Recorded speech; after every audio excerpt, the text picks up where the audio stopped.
Pai do Senhor, amados ouvintes, esta é a última parte de nosso estudo sobre o Evangelho que nos leva a obter a salvação.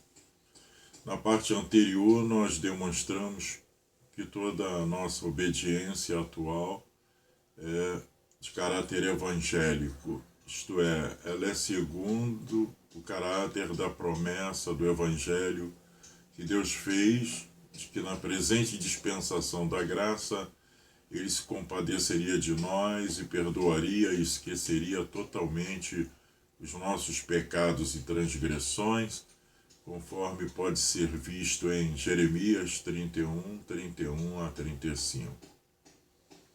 Ele faz isto em relação àqueles nos quais fez habitar o Espírito Santo, purificando-os pela lavagem regeneradora e renovadora do Espírito. E o Espírito Santo passa a habitar somente naqueles que creem em Jesus, recebendo-o para ser o Senhor e Salvador de suas vidas. Se é somente pela graça e mediante a fé que uma pessoa é salva, então é uma grande responsabilidade que Deus atribui àqueles que pregam e ensinam o Evangelho, não somente quanto a conhecerem adequadamente as doutrinas da graça, como também se esforçarem para apresentá-las de forma que possam ser entendidas pelos seus leitores ou ouvintes. Caso sejamos negligentes quanto a isto, é possível que o único remédio que existe para a cura do pecado seja aplicado de modo incorreto e assim, em vez de produzir a vida, pode contribuir para a morte daqueles a quem for ministrado. Não há qualquer exagero nesta afirmação, pois muitos têm caminhado para a condenação eterna, julgando estarem salvos, porque lhes foi ensinada a verdade de que aquele que crê em Jesus não é condenado e, como eles afirmam, que creem que é somente por fé em Jesus, que se é inteiramente pela sua graça que um pecador é salvo, entendo eles crido, então eles podem considerar e confiar que já se encontram salvos de fato. Ora, se é impossível ter a salvação, a alegria e a paz de consciência que decorrem da salvação, sem que haja esta convicção que Cristo realmente pagou toda a nossa dívida de pecados com a sua morte na cruz e que já não há mais condenação para aqueles que se encontram nele, e ainda que estes que creem não mais entrarão em juízo, e Deus não lhes lançará em rosto qualquer pecado que tenham cometido neste mundo, em que residiria então o perigo de se estar autoenganado com a própria afirmação da verdade bíblica?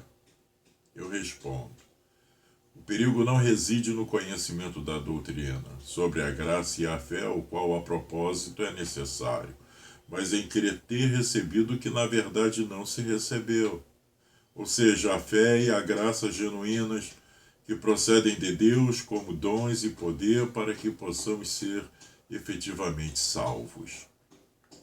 O mero conhecimento da doutrina verdadeira, sem a sua aplicação à alma pelo Espírito Santo, não pode gerar por si só a salvação que compreende a justificação, a regeneração, a santificação e a glorificação do pecador. Mais do que conhecimento, como já afirmamos, é necessário haver uma transformação real em nova criatura, pelo novo nascimento do Espírito Santo, pelo qual recebemos uma nova natureza espiritual, celestial e divina, além da natural que possuímos e que foi corrompida pelo pecado.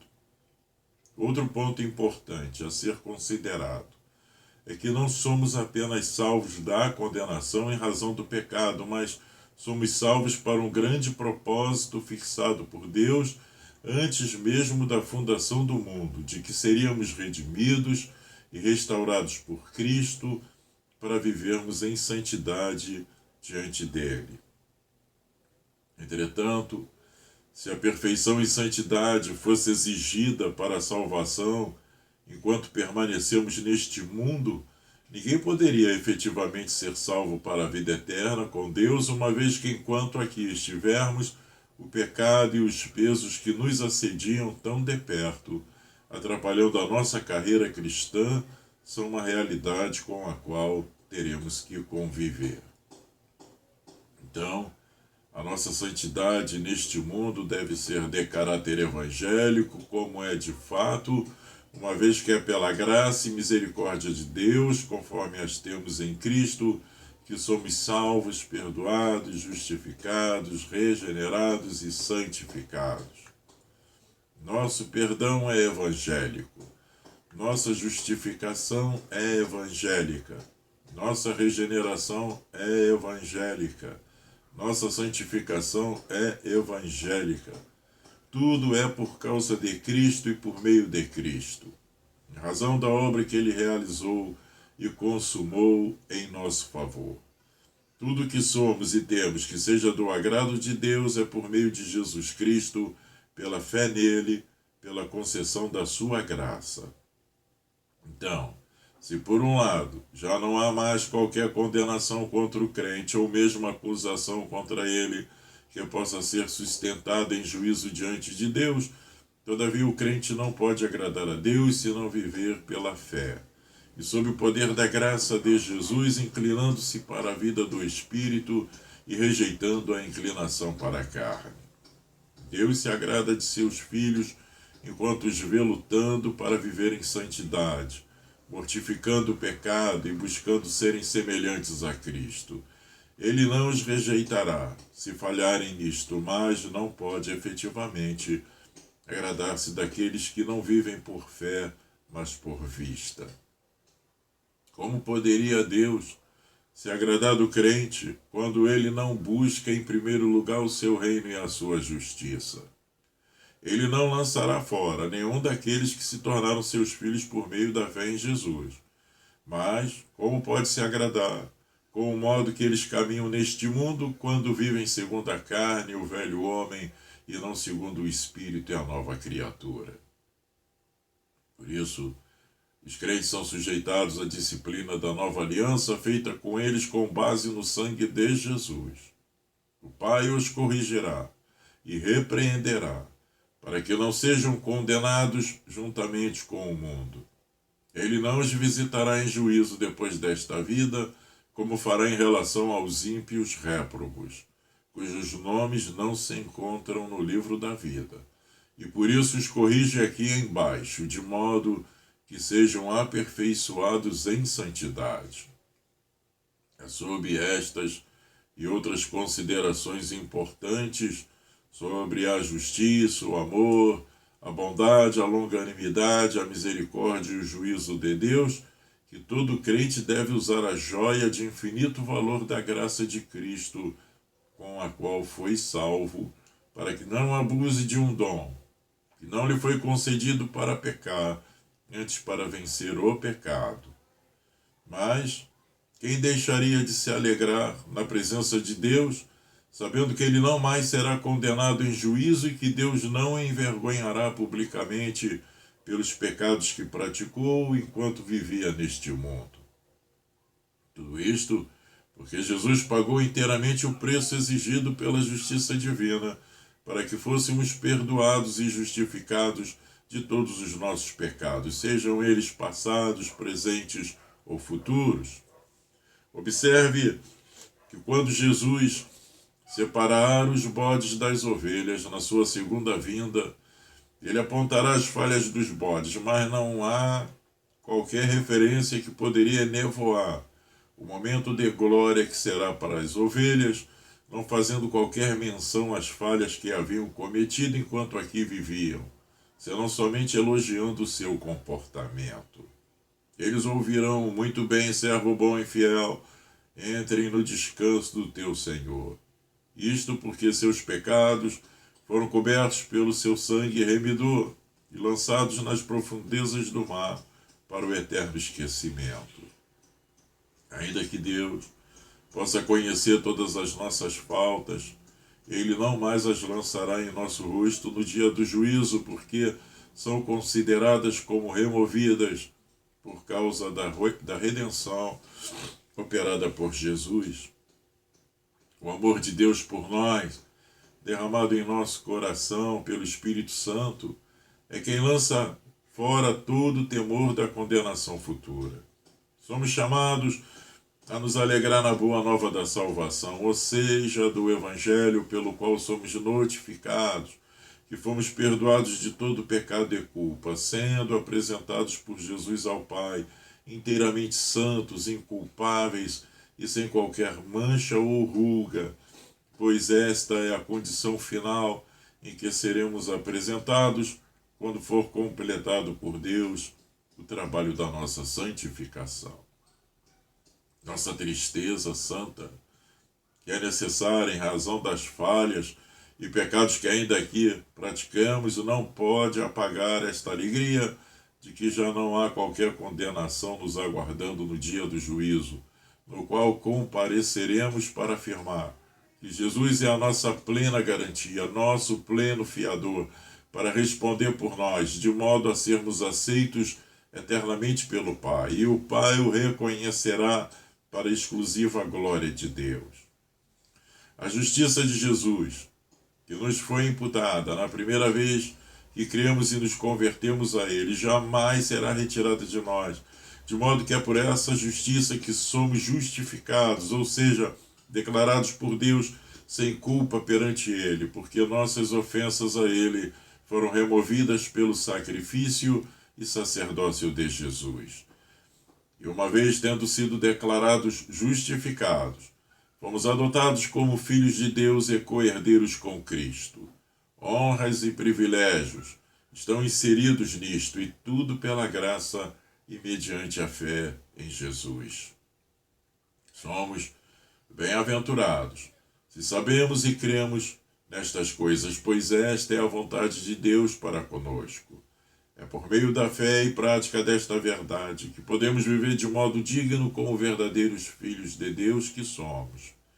Não é possível buscar um procedimento inteiramente santo, ainda que haja em nós um mover do Espírito Santo apontando para isto, caso não creiamos em nossa mente e coração que a santificação de corpo, alma e espírito é a vontade de Deus para conosco em Cristo Jesus.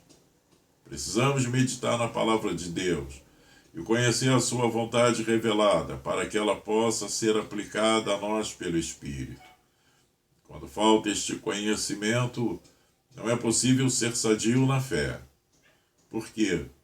Como creremos naquilo que não conhecemos? Como o amaremos? Como o praticaremos?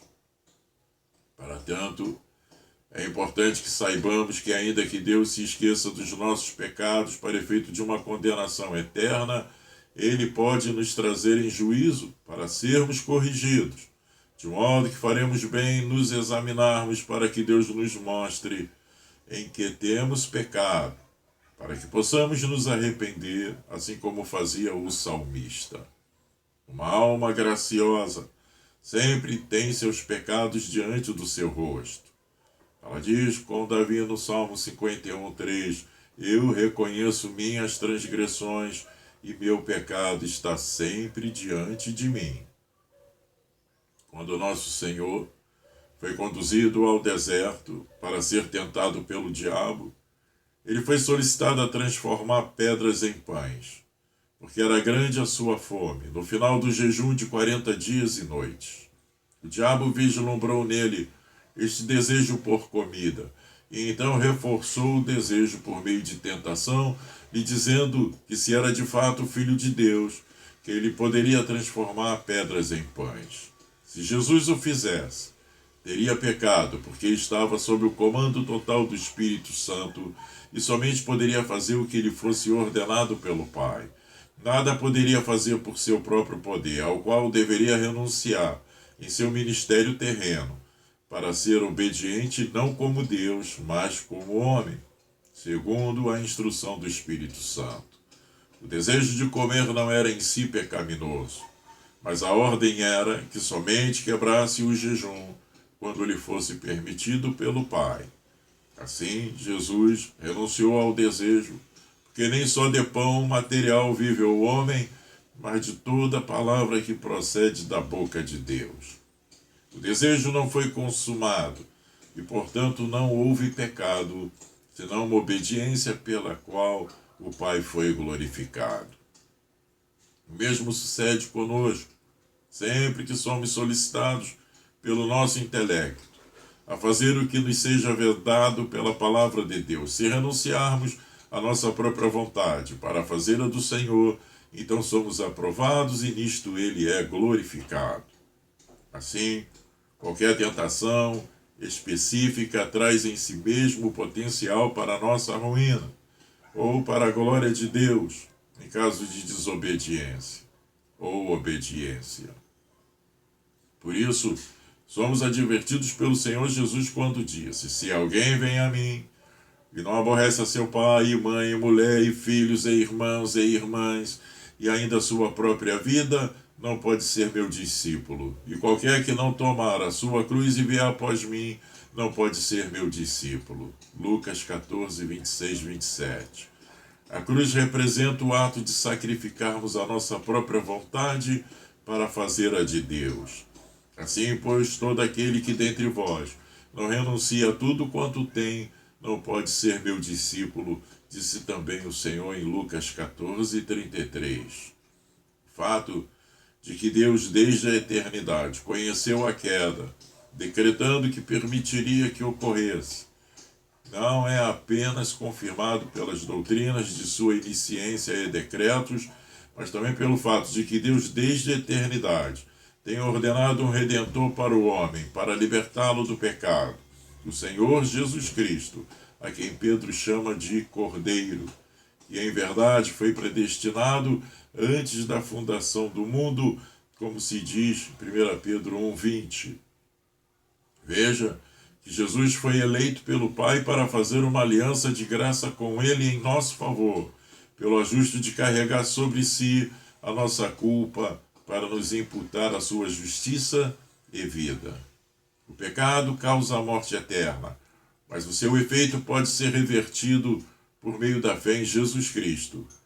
A lei de Deus, que opera segundo a sua justiça, é implacável e amaldiçoa todo aquele que vier a transgredir qualquer dos seus mandamentos.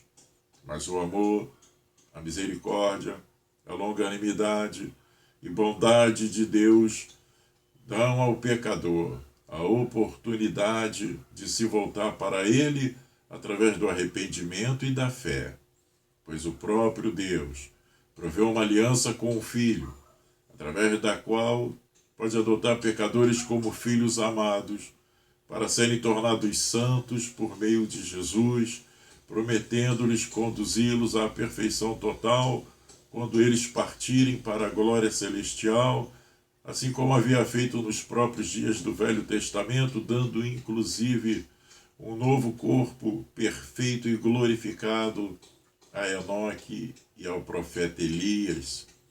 Mas todos os espíritos do que nele creram foram transladados em perfeição para o mesmo céu de glória. Deus nos ensina, quando nele cremos, que a sua graça é suficiente e poderosa para nos firmar em santidade, pois na nossa própria experiência conhecemos que quanto mais nos consagramos a Ele, mais somos fortalecidos pela graça para resistir e vencer o pecado, inclusive o que procura se levantar em nossa própria natureza terrena. Por isso temos recebido em Cristo uma nova natureza ao lado da antiga, para subjugar esta última, pois a nova natureza é celestial, espiritual, divina e santa, e sempre nos inclina para aquilo que é de Deus e que é conforme a sua santa vontade. É por uma caminhada constante do Espírito Santo, mediante a prática da palavra, que somos tornados cada vez mais espirituais e menos inclinados para a carne, a qual não é sujeita à lei de Deus e nem mesmo pode ser. Mas é de tal ordem A bondade e misericórdia que Deus nos tem concedido por meio da aliança da graça em Cristo, que mesmo aqueles que não tenham feito grande progresso em santificação, têm a condenação eterna anulada por causa da união deles com Jesus, por meio de quem receberam um novo nascimento espiritual para pertencerem a Ele. Não serão jamais lançados fora, conforme a sua promessa, porque isto seria a negação da verdade, de que foram de fato salvos por pura graça e não por mérito, virtude ou obras que eles tivessem praticado. Deus nos trata conforme a cabeça da raça sob a qual nos encontramos.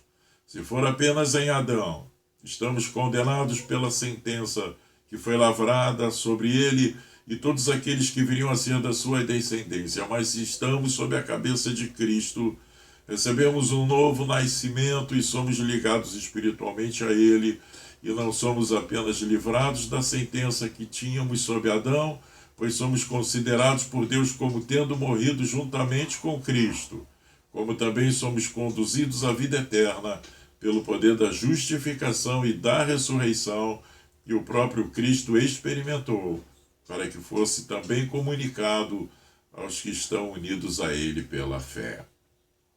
Todos os homens, tendo pecado em Adão, são roubados da imagem de Deus. Então todo homem nasce vazio de luz espiritual, de amor, de verdade, vida e santidade. Então, ao se analisar o que seja o pecado, não se deve simplesmente pensar nas ações pecaminosas que são resultantes do princípio que opera na natureza caída, mas nas consequências de estarmos sem Cristo e, por conseguinte, destituídos da graça de Deus. Pois ainda que alguém que não pertença a Cristo estivesse isolado em um lugar ermo e sem pensamentos pecaminosos ou possibilidade de ser tentado a pecar, ainda assim esta pessoa estaria morta espiritualmente, em completa ignorância de Deus e da sua vontade santa, sem a possibilidade de ter comunhão com Ele e, portanto, ter paz, alegria e vida espiritual e participação em todas as virtudes de Cristo, pois é esta a condição do homem natural sem Cristo. Pela entrada do pecado no mundo, em razão da incredulidade, é somente por meio da fé que Deus pode se manifestar e habitar no interior do homem. A justiça de Deus exige que todo aquele que se aproxima dele para ter comunhão com ele seja também justo. E como poderia o pecador, destituído totalmente da justiça divina, se aproximar dele, senão por meio daquele que foi dado por Deus a ele para tal aproximação por meio da fé, a saber, nosso Senhor Jesus Cristo. A imagem de Deus é restaurada na regeneração. Tudo que foi restaurado foi uma vez perdido, e o que quer que seja dado não estava em nossa posse anteriormente. Como nós podemos ver em Colossenses 3,10, e vos revestistes do novo homem, que se refaz para o pleno conhecimento, segundo a imagem daquele que o criou, no sentido de que, quanto ao trato passado, vos despojeis do velho homem que se corrompe segundo as concupiscências do engano, e vos renoveis no espírito do vosso entendimento, e vos revistais do novo homem, criado segundo Deus, em justiça e retidão procedentes da verdade, é o que se acrescenta em Efésios 4, 22 a 24. Ao nos dar Cristo, Deus resolve o problema do pecado pela raiz, porque não trata conosco no varejo das nossas transgressões, mas destrói a fábrica de veneno para que dali não saiam mais produtos venenosos, pois a corrupção herdada também consiste em uma propensão ao pecado. O pecado original não consiste apenas na ausência da justiça original, mas também na posse de uma propensão contrária à justiça. A falta de ação da graça divina no coração do pecador é o que faz com que seja avesso à vontade de Deus e busque seguir a sua própria vontade. É a graça, somente, quem pode transformar o nosso coração de pedra, coração insensível a Deus, por um coração de carne sensível a Ele. Então, pela própria entrada do pecado no mundo, podemos ser ensinados por Deus que não podemos viver de modo agradável a Ele se não nos submetermos inteiramente a Cristo, para que possamos receber graça sobre graça, que é a única maneira de sermos mantidos firmes na fé e em santidade na sua presença. De modo que o maior pecado que uma pessoa pode cometer, além da sua condição natural pecaminosa, é o de rejeitar a graça que lhe está sendo oferecida em Cristo, para ser curada do pecado e de suas consequências, e a principal delas, que é a morte espiritual e eterna.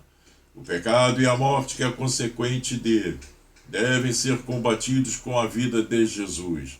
E é em razão disso que ele sempre destacou em seu ministério terreno que a principal coisa que temos a fazer é crer nele. E disso os apóstolos e todos nós fomos encarregados para dar testemunho desta verdade. Aqui nós encerramos o nosso estudo sobre o Evangelho, por meio do qual se pode obter a salvação, e esperamos que seja útil com a ajuda do Espírito Santo de Deus a todos nós, para nos tornar participantes dele, em nome de Jesus Cristo. Amém.